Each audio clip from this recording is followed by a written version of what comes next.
Welcome to okay legal help. आज हम लोग बात करेंगे रिसीविंग ऑफ स्टोलन प्रॉपर्टी के बारे में। ये आईपीसी के सेक्शन 410 से लेकर सेक्शन 414 तक दिया हुआ है। सेक्शन 410 बताता है कि स्टोलन प्रॉपर्टी क्या होता है।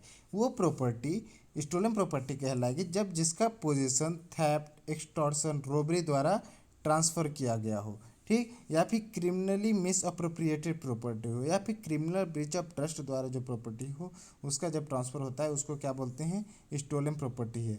और जो अब इसमें जो ट्रांसफ़र हो रहा है थेफ्ट, एक्सटॉर्शन और रोबरी द्वारा जो भी ट्रांसफ़र हो रहा है, ट्रांसफ़र मेड या क्रिमिनली मिस अप्रोप्रिएटेड प्रॉपर्टी का मिस अप्रोप्रिएशन हो रहा है, क्रिमिनल ब्रीच ऑफ ट्रस्ट में ट्रस्ट का ब्रीच हो रहा है, चाहे इसका offence committed with in India हो या विदाउट इंडिया हो, ये प्रॉपर्टी क्या कहलाएगी, स्टोलन प्रॉपर्टी कहलाएगी। और यही जब स्टोलन प्रॉपर्टी किसके पोजीशन में आ जाता है, position of legally entitled person, तो स्टोलन प्रॉपर्टी सीज हो जाती है, मतलब अब ये स्टोलन प्रॉपर्टी नहीं रह जाती।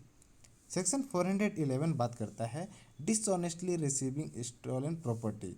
मतलब इसका क्या होता है कि अगर कोई पर्सन रिसीव करता है स्टोलन प्रॉपर्टी या रिटेन करता है अपने पास किसी चुराई हुई संपत्ति को, ये जानते हुए नोइंग कि ये स्टोलन प्रॉपर्टी है, जो प्रॉपर्टी है वो स्टोलन प्रॉपर्टी है, या फिर उसके पास रीज़न टू बिलीव है कि ये जो प्रॉपर्टी है वो स्टोलन प्रॉपर्टी है, उस केस में जो रिसीव कर रहा है स्टोलन प्रॉपर्टी उसको कितनी सज़ा दी जाएगी, 3 years ऑफ इम्प्रिजनमेंट और फाइन और बोथ।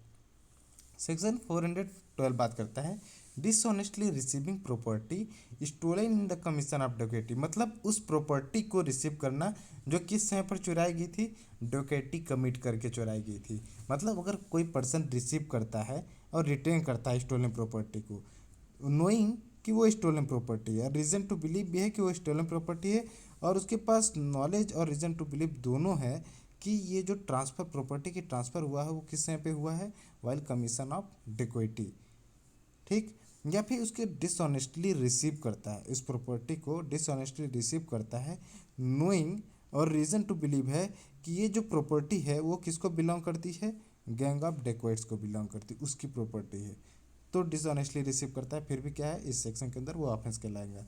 या फिर उसके पास जो पर्सन रिसीव और रिटेन कर रहा है उसको नॉलेज है, ठीक, और रीजन टू बिलीव है कि टू बी स्टोलन प्रॉपर्टी, वो स्टोलन प्रॉपर्टी है। मतलब किसी भी तरीके से क्या हो रहा है इसमें, स्टोलन प्रॉपर्टी किस समय पे हो, या फिर कमीशन ऑफ डेकोइटी के समय पे ट्रांसफ़र किया गया हो प्रॉपर्टी, या फिर गैंग ऑफ डेकोइट्स को बिलोंग करती हो प्रॉपर्टी, और उसको जो भी डिसऑनेस्टली रिसीव करेगा रिटेन करेगा वो पर्सन इस सेक्शन के अंदर ऑफेंडर कहलाएगा, ठीक, ऑफेंस होगा एक क्राइम। इसके लिए जो सज़ा दी जाएगी वो होगी लाइफ इम्प्रिजनमेंट और rigorous imprisonment for 10 years and fine. Section 413 बात करता है habitually dealing in stolen property. मतलब जो अपने नेचर से हैबिचुअल है, अपने कंडक्ट से हैबिचुअल है कि वो स्टोलन प्रॉपर्टी से डील करता है, ठीक। अगर कोई हैबिचुअली रिसीव करता है या डील करता है प्रॉपर्टी से और जानता है कि जो प्रॉपर्टी है knows to be stolen property, या फिर उसके पास रीज़न टू बिलीव है कि वो एक स्टोलन प्रॉपर्टी है, अगर हैबिचुअली उसी चीज़ से है तो उसको जो सज़ा दी जाएगी वो कितनी होगी, लाइफ इम्प्रिजनमेंट और imprisonment for 10 years and fine. Section 414 बात करता है assisting in concealment of stolen property. मतलब कि जो स्टोलन प्रॉपर्टी है उसको कंसील करने के बारे में,